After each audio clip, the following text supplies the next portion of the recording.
So we just stopped off on the road near to Santa Ponsa, and a little chapel that we see always from the motorway, and we've never actually stopped off. So we've just come back from the car boot sale, so we thought we'd have a look and see what it is. So it's called the Pedra Sagrada. It's a hermitage. Well, it's what it says on the sign. I don't think it's really a hermitage, but it's supposed to be where Jaime I came and celebrated his first mass. So what we've got here is a little chapel. It's all closed up at the moment, but top of a few steps, and it is clearly visible from the main road. Inside there is a stone, and the stone apparently is where Jaime I celebrated this mass. So just going up the steps and have a little look around. So apparently it was built in 1929. It's not an ancient structure at all, made out of the typical moraise sandstone that you find on the island.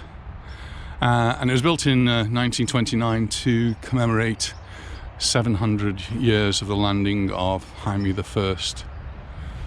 And it's just having a look inside. There is a candle, and it's a lit candle in the doorway. So it obviously is attended.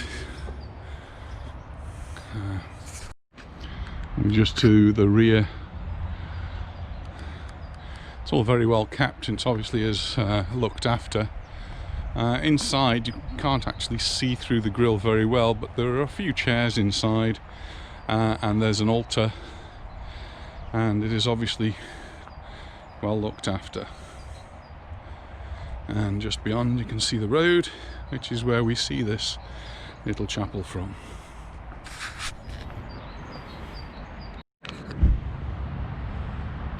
So we have had some rather cold and very, very windy weather and rainy weather over the past few weeks, but it's all cleared up now, and we're back to temperatures of around 20 degrees or so. In the distance over there we can see Magaluf, and as we pan round